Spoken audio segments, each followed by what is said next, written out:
Let's get a beat on this. Let's get a beat. This is it. This is a very special watch you're wearing today. It's called the Citizen ProMaster Sky. And God, am I enjoying it a lot, more than I have in years. Well, I've had it for a whole 2 months, but I am enjoying it more than ever. Why am I enjoying my Citizen ProMaster Sky Silver so much? Also have the black one, which I've shown you before. What happened? What's changed in your life, Mr. Watchman? Uh, I got my collection down to 6 watches, and to me, the size of my watch collection is a barometer of anxiety. The higher the watch collection gets in number, the greater the anxiety. The lower the number of watches in my collection, which are now down to 6, the lower the anxiety and the higher the happiness. And what I realized is that owning a watch collection, loving watches, being obsessed with watches, is really about anxiety management. That's what we're really dealing with here. And Johnny Casual, we've been having a little back and forth the last day or so about this desire to trim the collection for a variety of reasons. One of the reasons, in addition to minimizing your anxieties, is that the watches that you end up keeping, they end up being just more enjoyable, like the Citizen ProMaster Sky that I'm wearing today, or the my Orient Saturation Diver. I've never loved it more since I got my collection down to 6. So, anxiety management. Now, I'm kind of ashamed to say this, but sounds like a first world problem. You have, could you imagine a guy who's just scraping it, man? He's working 3 jobs to feed his family, and he's listening to some guy in his living room, sitting in front of the computer in a bathrobe, eating a Hot Pocket, going, I just have so many anxieties when my watch collection gets over double digits. Come on, dude, be a man. Enjoy your watch collection. Acknowledge that there's a certain privilege in being able to buy watches. Granted, you're not spending $6,000 on Omega Planet Oceans. That would be irresponsible. It'd be an irresponsible lesson to your children. In any event, Johnny Casual and I have been discussing the idea of getting the collection down. It feels clean. Your anxieties are down. You're a wiser watch collector. In fact, Johnny Casual said he'd like to get down to a quartet. I love the word quartet. So he's going to go down to 4 watches. He's going to have 2 Omegas, his Breitling, which if you haven't seen it, it's absolutely gorgeous. I'm a little jealous of that one. I may have to sneak in, rip that one off, and then I'll go off the internet. I'll go off the grid. I'll live up in Alaska with my Breitling that I've stolen from Johnny Casual.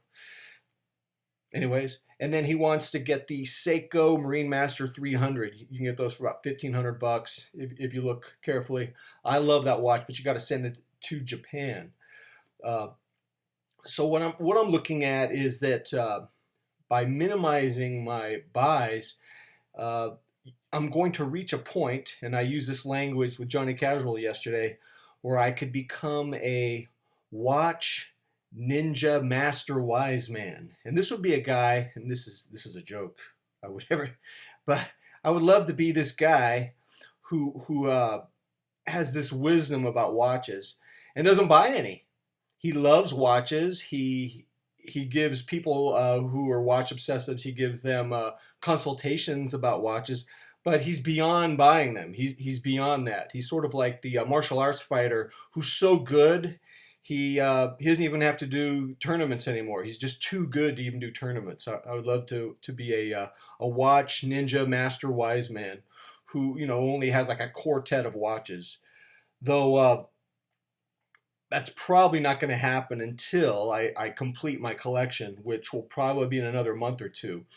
Seiko and Lord Seiko, who owns my soul, they saved me from the fires of Invicta a few years ago.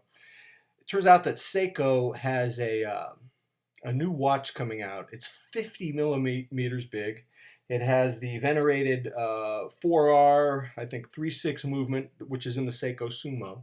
This is part of the Prospect series, and listen to this carefully. It's the SRP 655. It is the SRP 655.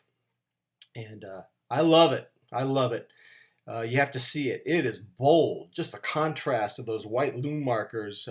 It's pretty much an all-black watch. It is just, can I say this? It's a badass watch, and it's bold, and it's not Las Vegas crass, glitzy. It looks toolish and functional. And once I get that watch, I'm gonna have to probably quit buying watches. My collection will be complete. I'll be at seven, and seven's a good number. And the rotation would still be six because the Echo Zilla I only wear is a beater. Going swimming, taking my girls to the beach, things of that nature. So really, I would have six watches in rotation. I can handle that.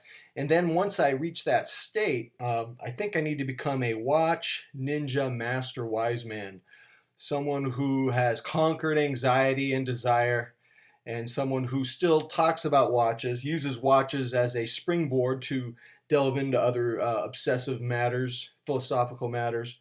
But that's the plan. We'll see how long that plan lasts. One of the things I think about when reducing my watch collection is the Hydra-headed monster. You get your watch collection down, you slice some heads off the monster, and then 20 grow back. That's interesting. That strikes me as a cycle, a pattern in my watch collecting. I don't want to get back into there yet. It feels so good to be down to six watches right now, and like I said, in the next month or two, with the Seiko SRP 655. I see myself stabilizing at seven. Nothing like stabilizing. So that's pretty much the state of my collection today. And I will give you updates, of course, on the Seiko SRP 655. And I will talk to you guys later.